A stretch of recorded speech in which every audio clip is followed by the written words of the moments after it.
शङ्खेन्द्वाभमतीव सुन्दरतनुं शार्दूलचर्माम्बरम्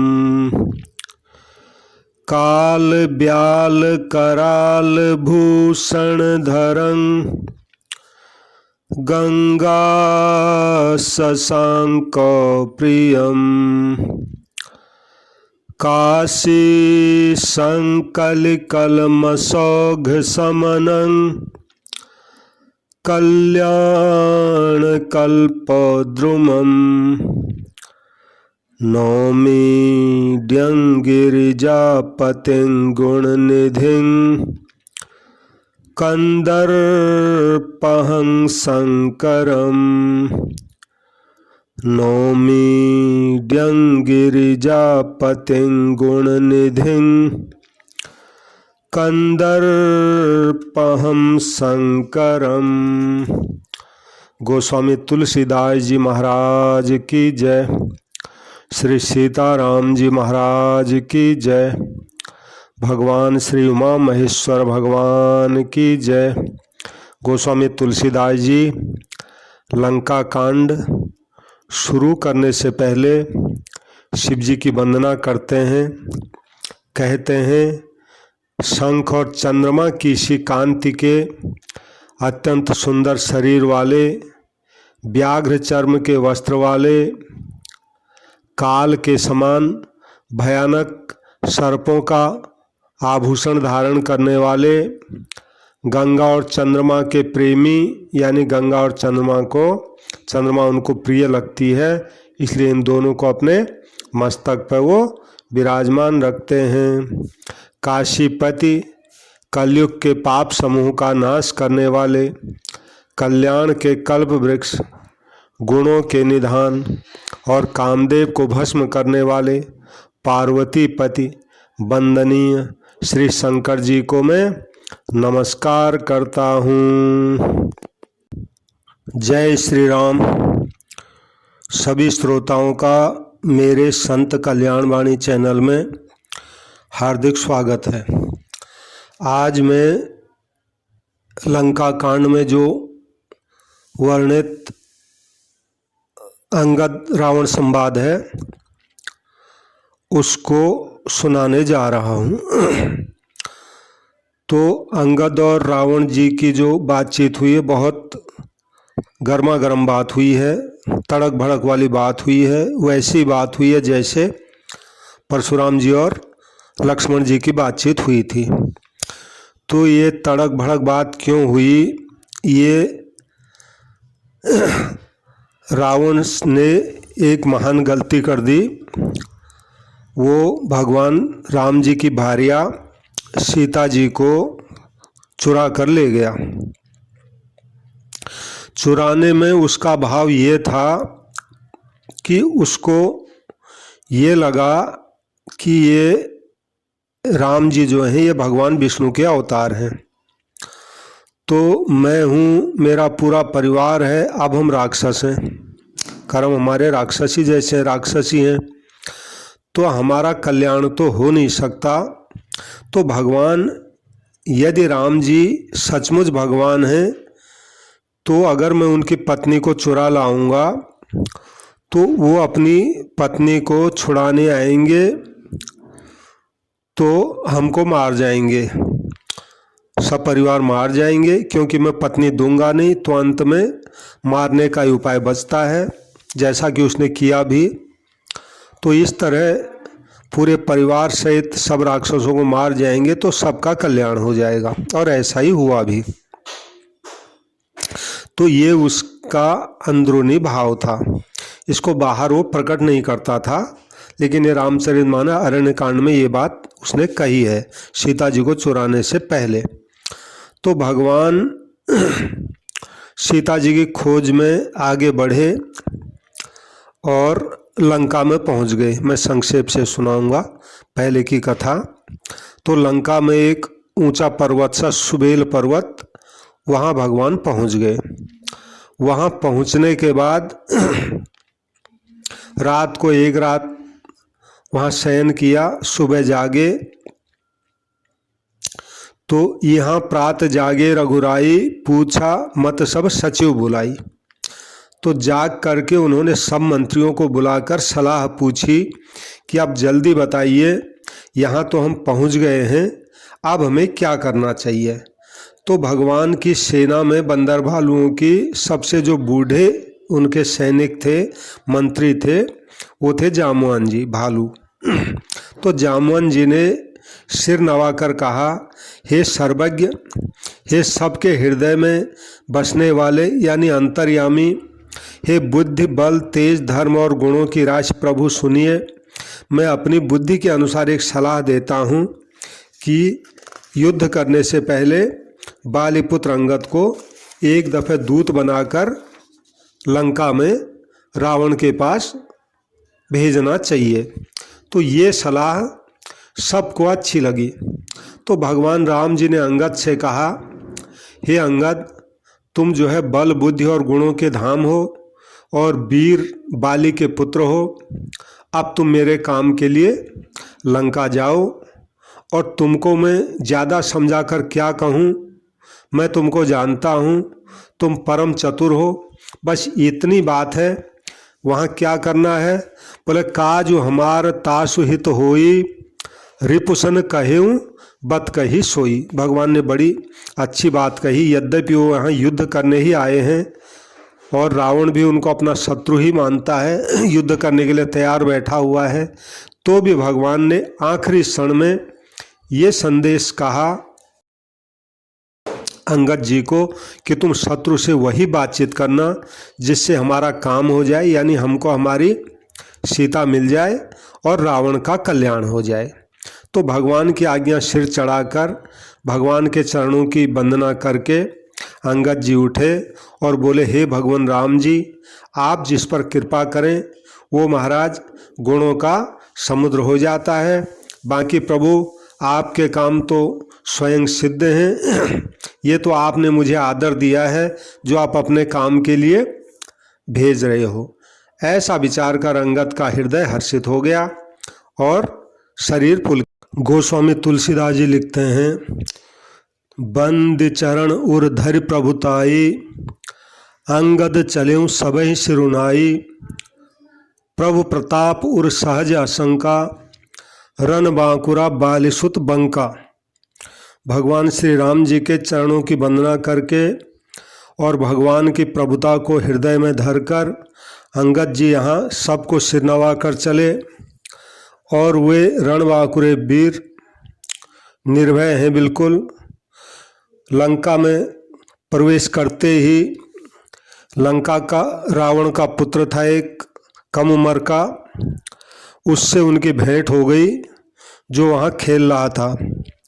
बातों बातों में दोनों एक दूसरे से उलझ गए और झगड़ा बढ़ गया, क्योंकि दोनों ही कम उम्र के हैं और दोनों ही ताकतवर हैं। तो रावण का पुत्र होने से अभिमान है ही, तो उसने अंगद जी पर लात उठाई मारने के लिए। अंगद जी ने उसका वही पैर पकड़कर उसको घुमाया और जमीन पर दे पटका और वो मर गया। अब तो ये सब देखकर राक्षस जो थे जहाँ तहाँ भाग चले वहाँ से, डर के मारे हल्ला भी नहीं मचा सके और किसी को कुछ बताते भी नहीं हैं, सब चुपचाप रह जाते हैं। अब तो महाराज पूरे लंका में हल्ला मच गया कि जिसने लंका जलाई थी वही वानर फिर आ गया।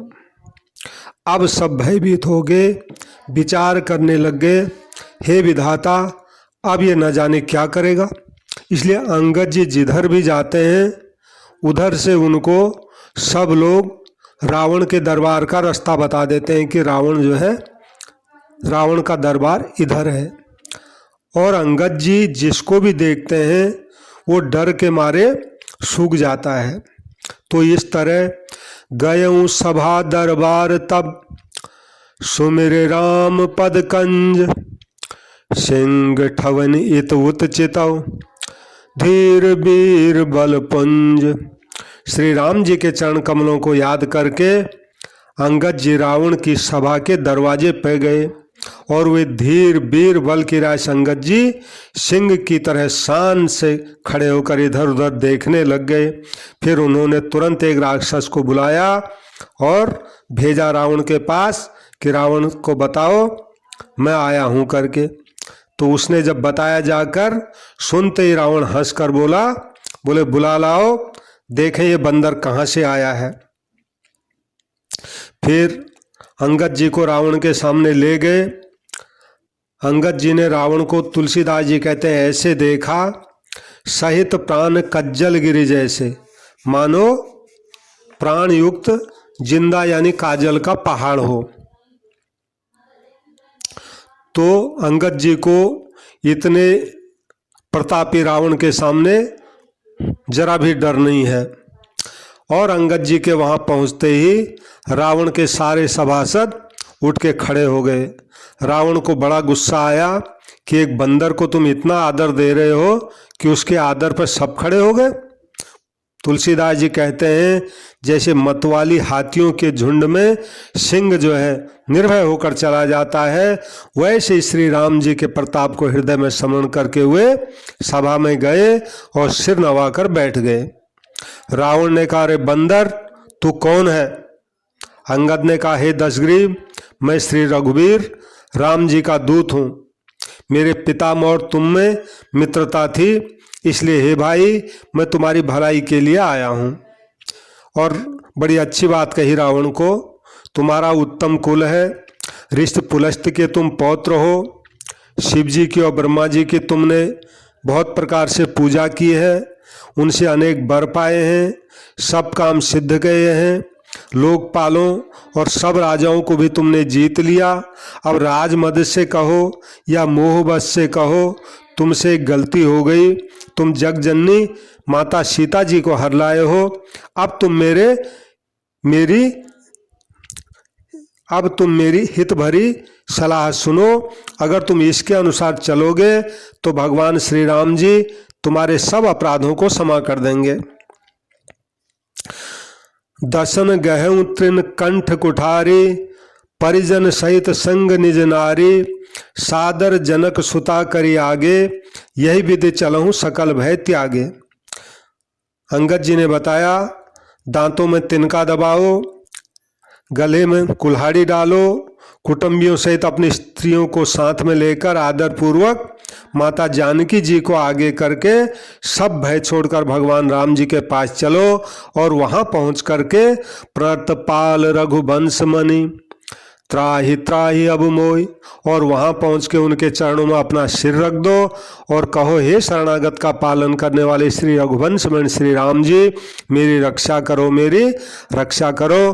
तो रावण, इस प्रकार अगर तुम भगवान से प्रार्थना करोगे तो तुम्हारी आर्त पुकार सुन के भगवान राम जी तुमको निर्भय कर देंगे। तो ऐसी जब अच्छी बात अंगद जी ने रावण को बताई तो रावण को ये बात बिल्कुल अच्छी नहीं लगी। बोला, रे कपिपोत बोल संभारी, मूढ़ न जान ही मोहि सुरारी। अरे बंदर के बच्चे, थोड़ा संभल कर बोल। मूर्ख, मुझ देवताओं के शत्रु को लगता है तूने आज तक जाना नहीं। अरे भाई, अपना और अपने बाप का नाम तो बता, तू किस नाते मुझे अपना मित्र मानता है? अंगद ने कहा, मेरा नाम अंगद है, मैं बाली का पुत्र हूँ, उनसे तुम्हारी कभी न कभी भेंट अवश्य हुई होगी। तो अंगद का वचन सुनते ही रावण सकुचा गया, कारण कि रावण को अंगद के पिता बाली ने 6 महीने तक अपने बगल में दबा के रखा था बचपना में। तो उसको याद आ गई अंगद की बात सुनते ही, तो रावण सकुचा गया। बोला, हाँ जान गया, यानी मुझे याद आ गया, बाली नाम का एक बंदर था। अरे अंगद, अरे क्या तू ही बाली का लड़का है? अरे कुलनाशक, तू तो अपने कुल रूपी बांस के लिए अग्नि पैदा हुआ। अरे तू गर्भ में ही नष्ट क्यों नहीं हो गया? तू तो व्यर्थ ही पैदा हो गया, अपने मुंह से तपस्वियों का दूत कहलाया। अब ये बता, बाली कहाँ है? उसकी कुशल मंगल बता। आज का लोग कहाँ है? अंगद ने हंसकर कहा, कुछ दिन बीतने पर खुद ही तू बाली के पास जाएगा, फिर अपने मित्र बाली को अपने हृदय से लगाना और उसी से फिर कुशल मंगल पूछना। और राम विरोध कुशल जैसी होई, सो सब तो ही सुनाए सोई। श्री राम जी से विरोध करने पर जैसी कुशल होती है, बाली तेरे को वही सुनाएगा। अरे मूर्ख सुन, भेद उसी के मन में पड़ सकता है जिसके हृदय में श्री रघुवीर नहीं हो। सुनु सठ भेद होई मन ताके, श्री रघुवीर हृदय नहीं जाके। रावण सच है, मैं तो अपने कुल का नाश करने वाला हूँ। अरे रावण, तू तो अपने कुल का रक्षक है। अरे अंधे बहरे भी जब ऐसी बात नहीं कहते, तेरी तो 20 आंख और 20 कान हैं, फिर भी तू अंधे और बहरों जैसी बात करता है।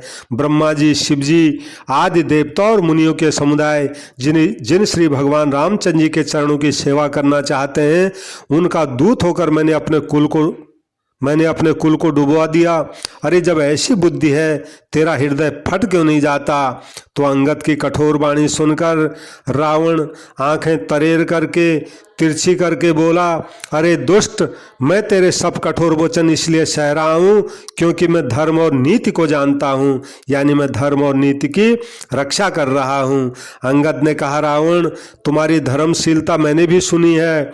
यह कि तुम पराई स्त्री की चोरी करके लाए हो और दूत के रक्षा करने की बात तो मैंने अपने आंखों से देख ही ली है। ऐसे धर्म के व्रत को पालन करने वाले तुम डूबकर मर क्यों नहीं जाते?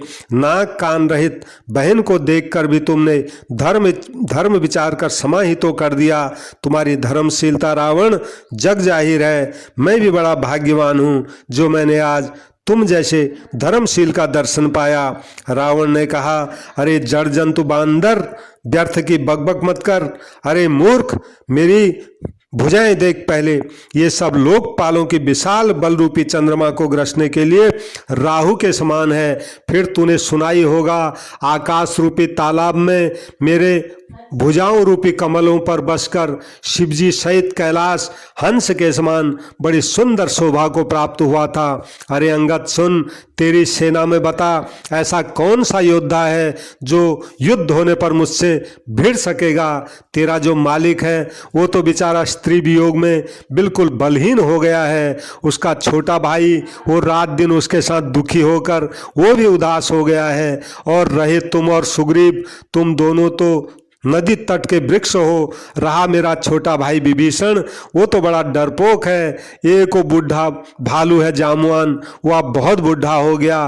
वो बुढ़ापे में अब क्या लड़ाई करेगा? 2 बंदर हैं, नल और नील, उनको युद्ध करना नहीं आता, वो तो कारीगरी जानते हैं। हाँ, तेरे उस मालिक की सेना में एक बानर जरूर बलवान है जो पहले आया था, जिसने हमारी लंका जलाई थी।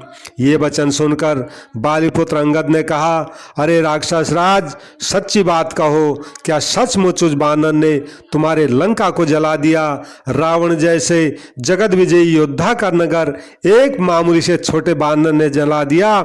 ऐसे वचन सुनकर कौन इस बात को सत्य कहेगा? अरे रावण, जिसकी तुमने बहुत बड़ी योद्धा कहकर बड़ाई की है, वो तो सुग्रीव का एकमात्र छोटा सा दौड़कर चलने वाला हरकारा है। वो चलता बहुत है लेकिन वीर नहीं है। उसको तो केवल हमने सीता जी की खबर लेने भेजा था। अब पता पड़ रहा है कि वो भगवान की बिना आज्ञा पाए ही तुम्हारा नगर जला कर गया है नहीं, इसीलिए वो वापस आज तक वापस नहीं गया, डर के मारे उधर ही कहीं छिप गया होगा। अरे रावण, तुम सब सत्य कहते हो, मुझे सुनकर क्रोध नहीं आता। सचमुच हमारी सेना में ऐसा कोई नहीं है जो तुमसे लड़ने में शोभा पाए। अरे प्रीति और बैर तो बराबरी से करना चाहिए। जब ऐसी नीति है, सिंह यदि मेढक को मारे तो उसको कौन भला कहेगा? यद्यपि तुम्हें मारने में श्री राम जी की लघुता है और बड़ा दोष भी है, तथापि हे रावण सुनो, क्षत्रिय जाति का क्रोध बड़ा कठिन होता है। तो इस तरह वक्रोक्त रूपी धनुष से वचन रूपी बाण मारकर अंगद ने रावण का हृदय जला दिया। अब रावण उन बाणों को मानो प्रत्युत्तर रूपी संडासियों से निकाल रहा है। तब रावण हंसकर बोला, बंदर में बड़ा अच्छा गुण है, जो उसको पालता है वो उसके अनेकों उपायों से भला ही करने की चेष्टा करता है। बंदर को धन्य है जो अपने मालिक के लिए लात छोड़कर जहाँ तहाँ नाचता फिरता है, नाच कूद कर लोगों को रिझाकर मालिक का हित करता है। ये उसके धर्म की निपुणता है। अरे अंगद, तेरी जाति बड़ी स्वामी भक्त है, फिर भला तू अपने मालिक के गुण इस प्रकार क्यों नहीं कहेगा? फिर मैं तो गुणों का आदर करने वाला हूँ, मैं बड़ा समझदार हूँ, इसीलिए तेरी जली कटी बातों पर ध्यान नहीं देता। अंगद ने कहा, रावण, तुम्हारी सच्ची जो है गुणग्राहकता तो मुझे हनुमान जी ने सुनाई थी। उसने अशोक वन को उजाड़ दिया, तुम्हारे पुत्र को मार दिया, तुम्हारे नगर को जला दिया, तब भी तुम अपनी गुण ग्राहकता के कारण यही समझा तुमने कि उसने तुम्हारा कुछ भी नहीं बिगाड़ा है। तुम्हारा वही सुंदर स्वभाव देखकर हे रावण, मैंने भी कुछ कहने की धृष्टता की है। हनुमान जी ने जो कुछ कहा था उसको आकर मैंने आज प्रत्यक्ष देख लिया है। रावण, न तुम्हें लज्जा है, न क्रोध है और न चिढ़ ही है। रावण बोला, अरे बानर, जब तेरी ऐसी बुद्धि है तभी तो तू अपने बाप को खा गया। ऐसा वचन कहकर रावण ठहाका मारकर हंसा। अंगद ने कहा, बाप को खाकर तुझे भी खा डालता, लेकिन अभी अभी मेरे समझ में कुछ और बात आ गई। अरे नीच बानर, अरे नीच रावण, बाली के निर्मल यश का पात्र जानकर मैं तुझको नहीं मारता हूँ। अब तू ये बता, जगत में आखिर रावण हैं कितने? मैंने जितने रावण अपने कानों से सुने हैं मैं तुझे उनको सुनाता हूँ। बलि ही जितन एक गयों पताला, राख्यों बाधि शिशुन है साला, खेल ही बालक मार ही जाई, दया लाग बलि दीन छुड़ाई। एक रावण की मैंने ऐसी कथा सुनी है कि वो रावण बलि को जीतने पाताल में गया था। तब बच्चों ने उसको पकड़कर घुड़साल में बांध दिया। बालक उसको खेलते थे और जा जाकर उसको हाथ पैरों से लात मारते थे। तो बलि को दया लगी, तब उसने उसको छुड़ा दिया। एक बहोर सहस भुज देखा, धाई धरा जिमि जंतु विशेषा, कौतुक लाग भवन लय आवा, सो पुलस्त मुनि जाय छुड़ावा।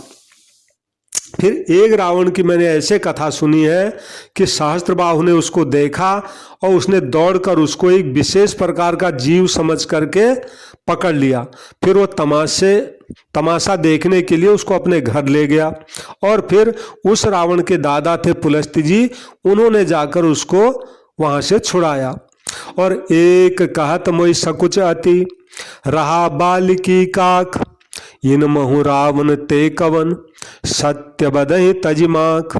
और एक रावण की बात कहने में तो मुझे बड़ा संकोच होता है। मैंने सुना है वो बहुत दिनों तक बाली की काख में दबा रहा था। अब रावण, तुम सच सच बताओ, खींचना छोड़कर इन रावणों में से तुम कौन से रावण हो? ऐसा जब अंगद जी ने कहा, रावण ने कहा, रे मूर्ख सुन, मैं वही बलवान रावण हूँ जिसकी भुजाओं की लीला कैलाश पर्वत जानता है और जिस रावण की शूरवीरता उमापति महादेव जी जानते हैं, जिन्हें अपने सिर रूपी फूल चढ़ा चढ़ा कर मैंने पूजा था। सिर रूपी कमलों को अपने हाथों से उतार उतार कर मैंने अगणित बार त्रिपुरारी शिव जी की पूजा की है। अरे मूर्ख, मेरी भुजाओं का पराक्रम दिक्पाल जानते हैं, जिनके हृदय में वो आज भी चुभ रहा है। जान ही दिग्गज उर कठिनाई, जब जब भिरऊं जाय बरियाई, जिनके दसन कराल न फूटे, उर लागत मूलक यो टूटे।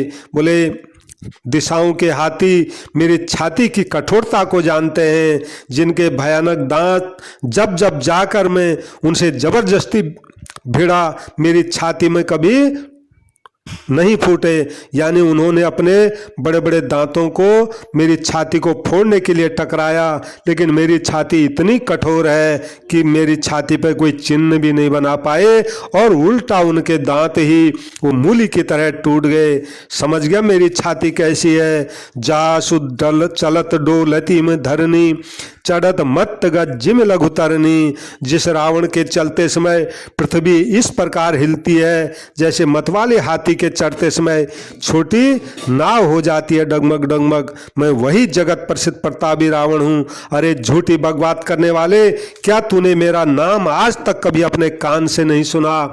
उस जो है महान प्रतापी और जगत प्रसिद्ध रावण को तू छोटा कहता है और उन मामूली मनुष्यों की मेरे सामने बड़ाई करता है। अरे दुष्ट, असभ्य, तुच्छ बंदर, तुझको ज्ञान बिल्कुल नहीं है। तेरा ज्ञान मैंने जान लिया है। रावण के ये वचन सुनकर अंगद जी क्रोध सहित बोले, अरे नीच अभिमानी, थोड़ा सोच समझ कर बोल। जिन परशुराम जी का फरसा शास्त्र बाहु की भुजा रूपी अपार बल को जलाने के लिए अग्नि के समान था, जिनके फरसा रूपी समुद्र की तीव्र धारा में अनगणित राजा अनेकों बार डूब गए, उन परशुराम जी का गर्व भी जिन भगवान राम जी को देखते ही भाग गया। अरे अभागे दस्सीस, उनको तू मनुष्य कहता है? राम मनुज कश रे सठ बंगा, धनवी काम मदी पुनि गंगा, पशु सुरधेनु कल्प तरु रूखा, अन्न दानु अरु रस पीयूषा। अरे मूर्ख उद्दंड रावण, राम जी क्या मनुष्य है? अरे कामदेव भी क्या धनुषधारी है? गंगा जी भी क्या नदी है? कामधेनु भी क्या कोई पशु है? कल्प वृक्ष भी क्या कोई पेड़ है? अरे अन्न भी क्या कोई दान है? और अमृत भी क्या कोई रस है? बैन तेय खग अहिसह शासन, चिंता मन पुन उपल दशानन। सुनमति मंद लोक बैकुंठा, लाभ के रघुपति भगत अगुंठा। अरे रावण, गरुड़ जी क्या कोई पक्षी हैं? शेष जी क्या कोई सर्प हैं? अरे रावण, चिंतामणि भी क्या कोई पत्थर है? अरे मूर्ख रावण सुन, बैकुंठ भी क्या कोई लोक है? और श्री रघुनाथ जी की अघंट भक्ति क्या कोई लाभ है? सेन सहित तव मान मथी, बन उजार पुरजार, कसरे सट हनुमान कपि, गयो जो तव सुतमारी। और सेना समेत तेरा मान मत कर, तेरे अशोक वन को उजाड़ कर, तेरे नगर को जलाकर और तेरे पुत्र को मार कर जो वापस लौट गए, लेकिन तू उन हनुमान जी का कुछ भी नहीं बिगाड़ सका। अरे दुष्ट, क्या वे हनुमान जी तुझे बंदर दिखते हैं? सुन रावण परिहरि चतुराई, भजसिन कृपा सिंधु रघुराई।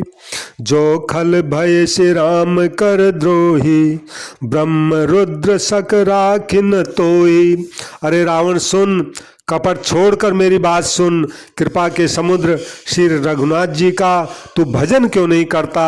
अरे दुष्ट, यदि तू भगवान श्री राम जी का बैरी हुआ तो तुझे ब्रह्मा जी और रुद्र भी बचा नहीं पाएंगे। मूढ़ व्रताजन मार सिगाला, राम बयरस हो ही हाला। अरे मूर्ख, व्यर्थ जो है डींग मथाक, श्री राम जी से बैर करने पर तेरा ऐसा हाल होगा कि तेरे सारे सिर राम जी के बाण लगते ही धरती पर बानरों के आगे गिर पड़ेंगे। ते तव सिर कंदुक समनाना, खेली हई भालू कीस चौगाना। और जब तेरे सिर रीछ बानरों के आगे गिरेंगे तो तेरे उन गैद जैसे सिरों को वो जो है बॉल के समान समझ करके चौगान खेलेंगे। जब ही समर को पिही रघुनायक, छुटी ही अति कराल बहुसायक। जब श्री रघुनाथ जी युद्ध में कोप करेंगे, उनके कराल तीक्ष्ण बाण छूटेंगे। तब कि चलई अस गाल तुम्हारा, अस विचार भजु राम उदारा। तब क्या तू ऐसा गाल बजा पाएगा?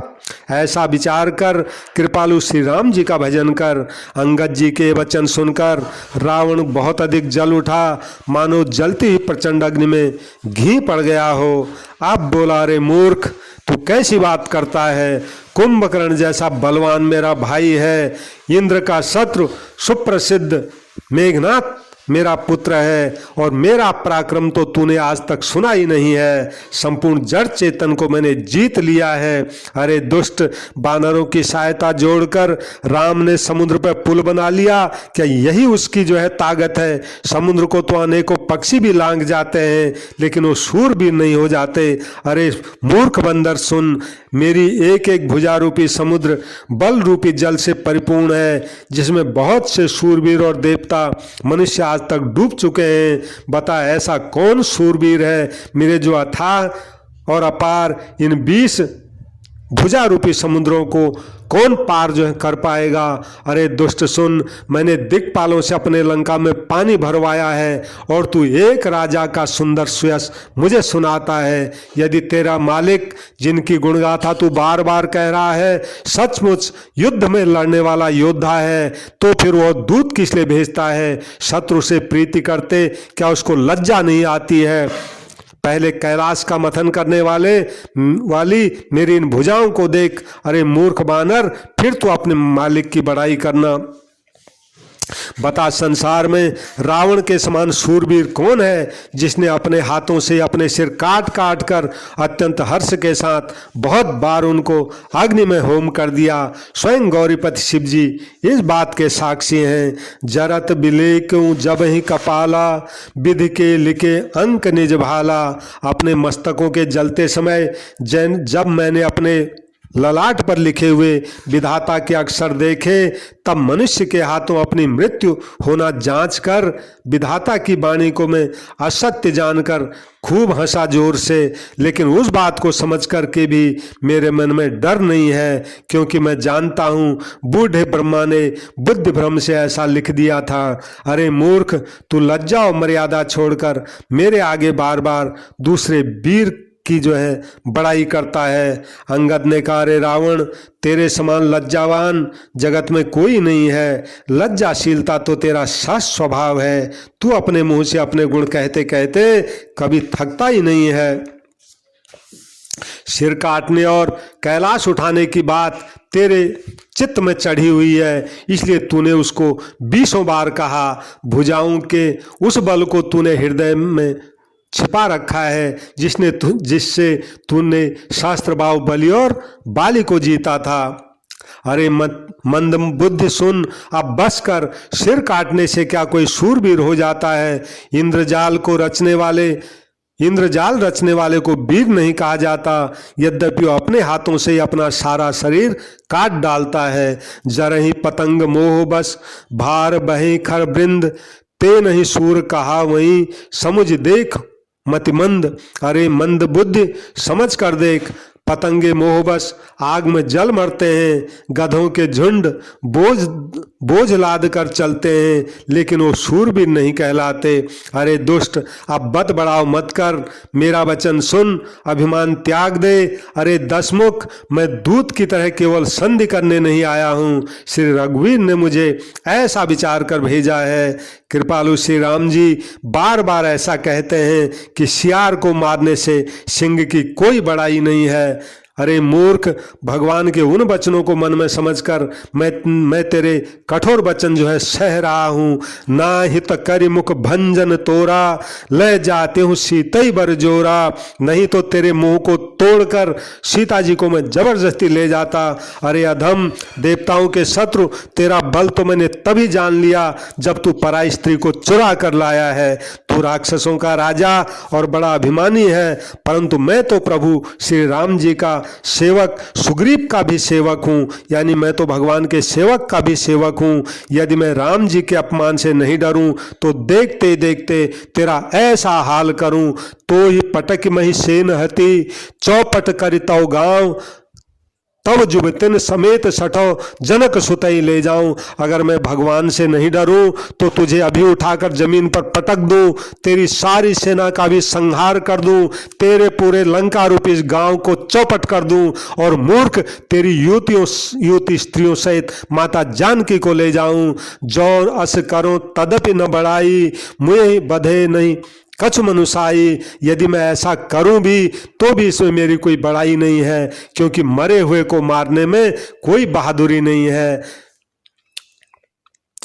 अंगद ने कहा, रावण वाम मार्गी, कामी, कंजूस, अत्यंत मूढ़, अति दरिद्र, बदनाम, बहुत बूढ़ा, नित्य का रोगी, निरंतर क्रोधयुक्त रहने वाला, भगवान विष्णु से विमुख, वेद और संतों का विरोधी, अपना ही शरीर का पोषण करने वाला, पराई निंदा करने वाला और पाप की खान, ये 14 प्राणी जीते जी मुर्दे के समान हैं। तनु पोषक निंदक अघ खानी, जीवत सब सम 14 प्राणी। तो इन 14 प्राणियों के समान तू भी जीता जी सब के समान है। अरे दुष्ट, ऐसा विचार कर ही मैं तुझे नहीं मारता, अब तू मुझमें क्रोध पैदा मत कर। अंगद के वचन ये सुनकर राक्षस दांतों से होंठ काट कर क्रोधित होकर हाथ मलता हुआ बोला, रे कपि अधम मरण अब चहसी, छोटे बदन बात बड़ी कहसी। अरे नीच बंदर, लगता तू अब मेरे हाथों मरना ही चाहता है, इसलिए छोटे मुंह से तू बड़ी बड़ी बातें कहता है। अरे मूर्ख बंदर, तू जिसके बल पर इतने कड़वे वचन बक रहा है, उसमें तो बल प्रताप बुद्धि तेज कुछ भी नहीं है। उसे गुणहीन मानहीन समझकर ही उसके बाप ने उसको वनवास दे दिया। एक तो उसका वो दुख क्योंकि पिता ने उसको घर से निकाल दिया, ऊपर उसकी युवती स्त्री का विरह, और रात दिन फिर उसको मेरा डर बना रहता है। जिसके बल का तुझे गर्व है, ऐसे अनेकों मनुष्यों को तो हमारे राक्षस रात दिन खाया करते हैं। अरे मूढ़, जिद छोड़कर सोच समझकर मेरी बातों पर विचार कर।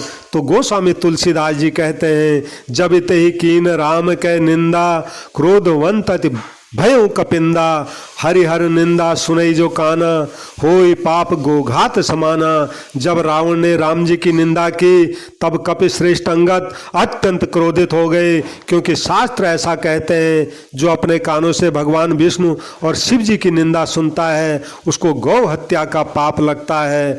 कटकटान कपि कुंजर भारी, दुह भुज दंड तमक मही मारी, डोलत धरिन सभासद खैसे, चले भाज भय मारुत ग्रह से। बानर से अंगद बहुत जोर जोर से कटकटाए। उन्होंने तमक कर जोर से अपने दोनों भुजदंडों को उठाकर जमीन पर दे मारा, और उसका ऐसा असर हुआ, धरती हिलने लग गई, जिससे सभा में बैठे हुए सभासद सब जमीन पर गिर पड़े, और भय रूपी भूत से ग्रस्त होकर जहां तहां भाग चले। रावण भी गिरते गिरते संभल कर उठा, उसके अत्यंत सुंदर मुकुट पृथ्वी पर गिर पड़े। कुछ तो उसने उठाकर अपने सिर पर रख लिए, और कुछ जो है अंगद जी ने उठाकर भगवान राम जी के पास वहां से फेंक दिए। मुकुटों को आता देखकर बानर भालू सोचने लगे, विधाता, क्या दिन में आज उल्कापात होने लग गया, अथवा क्या रावण ने क्रोध करके आज ये 4 वज्र चराए हैं, जो बड़े बेग से इधर को आ रहे हैं। तब भगवान ने हंसकर कहा, भाइयों, मन में डरो नहीं, न तो ये उल्का है, न वज्र है, न केतु है, न राहु है। अरे भाई, ये तो रावण के मुकुट है, जो बालीपुत्र अंगद ने फेंके हैं वहां से। ये किरीट दशकंधर केरे, आवत बाली तनय के प्रेरे।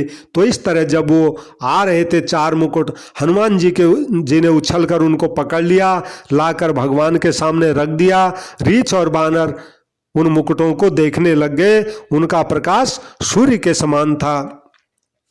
तुलसीदास जी कहते हैं, वहां सकोप दशाननो, सब सन कहत रिसाई, धरो कपि धरि मारहूं, सुनि अंगद मुस्काय। वहां सभा में क्रोधयुक्त रावण सबसे अपक्रोधित होकर कहने लग गया, बोले बंदर है, इसको पकड़ लो और पकड़कर इसको मार डालो। अंगद जी सुनकर मुस्कुराने लग गए।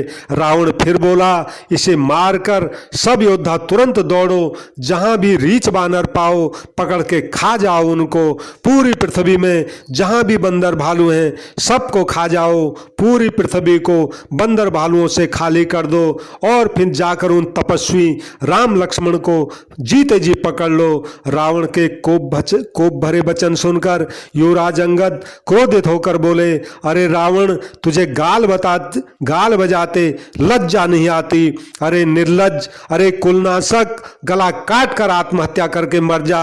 मेरा बल देखकर भी क्या तेरी छाती फटती नहीं अब भी। रे प्रिय चोर कुमारगामी, खलमल राशि मंदमति कामी। अरे स्त्री चोर, अरे कुमार्ग पर चलने वाले, अरे दुष्ट पाप की राशि, मंद बुद्धि और कामी, तू सन्निपात में क्या क्या दुर्वचन बक रहा है। अरे दुष्ट राक्षस, लगता है तू काल के बस हो गया है। इसका फल तू आगे बानर और भालुओं के चपेटे लगने पर पावेगा।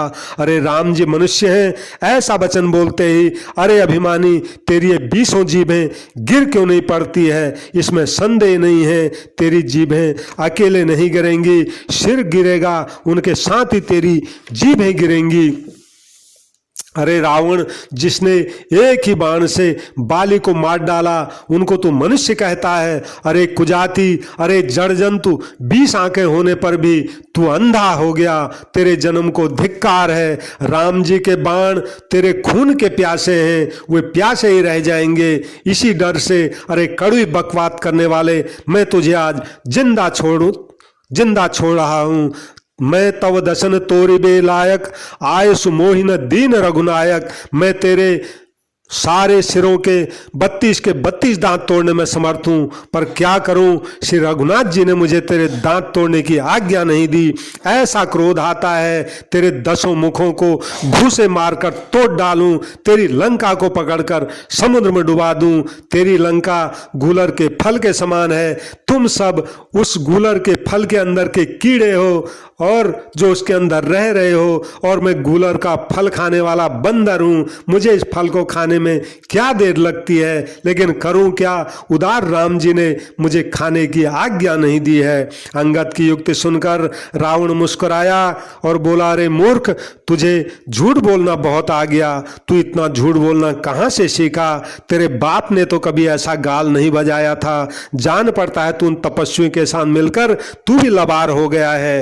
अंगद ने कहा, रे 20 भुजा वाले, तेरी 10 जीभें अगर मैंने नहीं उखाड़ ली तो सचमुच में लबारी हूं। श्री रामचंद्र जी के प्रताप को समझकर अंगद क्रोधित हो उठे। उन्होंने रावण की सभा में प्रण करके अपना पैर रोप दिया वहां पर। जो मम चरण सकश सट्टारी, फिर ही राम सीता में हारी। और गुस्से में अंगद जी ने कहा, रे मूर्ख, यदि तू मेरा पैर हटा सके जमीन से तो राम जी लौट जाएंगे और सीता जी को हार गया। रावण ने कहा, रे सब वीरों सुनो, इसका पैर पकड़ करके इस बंदर को पृथ्वी पर पटक के मार दो। मेघनाथ आदि अनेकों बालवान योद्धा जहां तहां हर्षित होकर उठे। वे पूरे जोर लगाकर अंगद का पैर हटाने की बहुत कोशिश करते हैं, लेकिन अंगद जी का पैर टस से मस नहीं होता। तब शीश अपना सिर नीचा करके अपने अपने स्थान पर जा बैठ जाते हैं। काकभूषण जी कथा सुनाते हुए गरुड़ जी को कहते हैं, गरुड़ जी, पुनि उठ झपटई सुर आराती, तरई न कीस चरण यही भांति। गरुड़ जी, वे देवताओं के शत्रु राक्षस फिर उठकर पैर पर झपटते हैं, परंतु हे सर्पों के शत्रु गरुड़ जी, अंगद का चरण उनसे वैसा ही नहीं हिलता जैसे विषयी पुरुष मोह रूपी वृक्ष को नहीं उखाड़ सकते।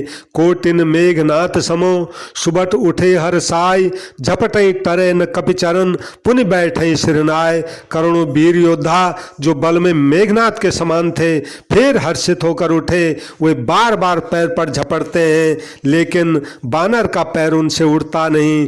तब लज्जा के मारे सिर झुकाकर अपने आसन पर बैठ जाते हैं। भूमि निछाड़त कपिचरण, देखत रिपुमद भाग, कोट विघ्न तय संत कर, मन जिम नीत न त्याग। जैसे करोड़ों विघ्न आने पर भी संत का मन कभी नीति को नहीं छोड़ता, वैसे बानर यानी अंगद का चरण पृथ्वी को नहीं छोड़ता। यह देखकर रावण का सब अभिमान चूर चूर हो गया। उसको पता लग गया हमारी सेना में कोई भी वीर नहीं है। अब अंगद का बल देखकर सब हृदय में हार गए। तब अंगद के ललकारने पर रावण अब स्वयं उठा। जब वो अंगद का चरण पकड़ने लगा तब अंगद जी ने कहा, मेरा चरण पकड़ने से रावण तेरा बचाव नहीं होगा। गहस न राम चरण सठ जाई, सुनत फिरा मन अति सकुचाई। अरे मूर्ख, जाकर श्री राम जी के चरणों को क्यों नहीं पकड़ता। ये सुनकर वो मन में बहुत शर्मा गया और लौट गया। उसकी सारी स्त्री अभिमान सब जाता रहा। ऐसा तेजहीन हो गया जैसे दिन में चंद्रमा हो जाता है। वह सिर नीचा करके सिंहासन पर जा बैठा, मानो सारी सम्मति गवा कर बैठा हो। श्री राम जी जगत भर के आत्मा और प्राणों के स्वामी हैं। उनसे विमुख रहने वाला भला कोई शांति कैसे पा सकता है। शिव जी कथा सुनाते हुए कहते हैं पार्वती जी को, उमा राम की भृगुट बिलासा, होई विश्व पुनि पावहि नासा, तृण तय कुलिस कुलिस तृण करई, तासु दूतपन कहु कि मिटरई। शिव जी कहते हैं, हे उमा, जिन श्री राम जी के भौहों के इशारे से विश्व पैदा हो जाता है और फिर नाश को भी प्राप्त हो जाता है, जो तिनके को वज्र और वज्र को तिनका बना देते हैं, यानी अत्यंत निर्बल को महान प्रबल बना देते हैं और महान प्रबल को अत्यंत निर्बल कर देते हैं, उनके दूत का प्रण कहो पार्वती कैसे टल सकता है। फिर अंगद ने अनेकों प्रकार से नीति कही, लेकिन रावण मानता नहीं, क्योंकि उसका काल उसके सिर पर नाच रहा था। शत्रु के गर्भ को चूर करके अंगद ने उसको भगवान श्री रामचंद्र जी का सुयश सुनाया। फिर वह राजा बाली का वो पुत्र यह कहकर चल दिया, हतों न खेत खिलाई खिलाई, तो ही अबह का करो बढ़ाई। रणभूमि में अंगद जी आते आते ये कहे आए, अरे रावण, रणभूमि में तुझे खिला खिला कर अगर नहीं मारूं तो अभी मैं क्या बढ़ाई करूं। अंगद ने पहले ही सभा में आने से पहले ही उसके पुत्र को मार डाला था। ये संवाद सुनकर रावण दुखी हो गया। अंगद का प्रण सफल देखकर सब राक्षस भय से अत्यंत व्याकुल हो गए। शत्रु का बल मर्दन कर बल की राशि बालीपुत्र अंगद जी ने हर्षित होकर आकर श्री राम जी के चरण कमल पकड़ लिए। उनका शरीर पुलकित है, नेत्रों में प्रेम आंसुओं का जल भरा है।